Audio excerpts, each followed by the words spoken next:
গাজীপুরের কাপাসিয়া উপজেলায় স্ত্রী ৩ সন্তান সহ ৫ জনকে গলা কেটে হত্যার অভিযোগ উঠেছে স্বামী ফোরকানের বিরুদ্ধে। এ বিষয়ে আরো তথ্য জানাতে আমাদের সাথে যুক্ত হচ্ছেন সহকর্মী জাহিদুল ইসলাম অনিক।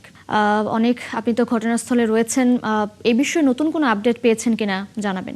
এই মুহূর্তে আছি গাজীপুর জেলার কাপাসিয়া উপজেলার রাউতকোনা এলাকায়। আপনাকে জানিয়ে রাখি, আজকে কিন্তু ঠিক কিছুক্ষণ আগে এই বাসাটি থেকে কিন্তু ৫ জনের মরদেহ নিয়ে যাওয়া হয়েছে শহীদ তাজউদ্দিন মেডিকেল কলেজ হাসপাতালে মর্গে, সেখানে ময়নাতদন্তের জন্য পাঠানো হয়েছে। এখানে আপনাকে জানিয়ে রাখি যে আজ কিন্তু আমরা সকালবেলা জানতে পেরেছি যে এখানে বসবাস করতেন ফোরকান নামে একজন প্রাইভেট কার চালক, এবং তিনি কিন্তু গতকাল রাতে তার স্ত্রী এবং ৩ সন্তান এবং তার শ্যালক তাদের কিন্তু জবাই করে হত্যা করা হয়েছে। এখানে যিনি তার স্ত্রী ছিলেন, তার নাম শারমিন আক্তার, তিনি গোপালগঞ্জে বসবাস করতেন, এবং তার ৩ মেয়ে মিম আক্তার, ফারিয়া, হাবিবা আক্তার এবং তার শ্যালক রসুল মিয়া গতকাল কিন্তু এসেছিলেন চাকরির উদ্দেশ্যে, এবং ঠিক রাতের বেলায় কিন্তু এই ঘটনাটি ঘটে। আমরা কিছুক্ষণ আগে দেখেছি সিআইডি এবং পিবিআই তারা বিভিন্ন আলামত এখান থেকে সংগ্রহ করেছেন, এবং সংগ্রহ করার পরে কিন্তু একে একে 5টি লাশ কিন্তু গাড়িতে করে কিন্তু নিয়ে যাওয়া হয়েছে হাসপাতালে।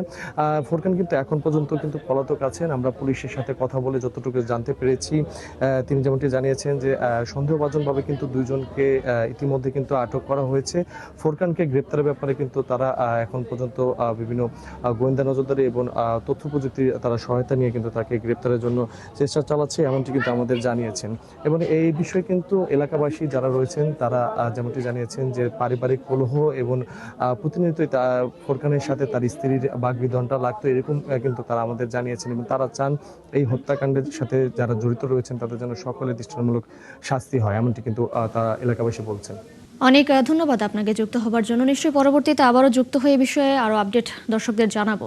দর্শক, গাজীপুর থেকে যুক্ত ছিলেন আমাদের সহকর্মী জাহিদুল ইসলাম অনিক।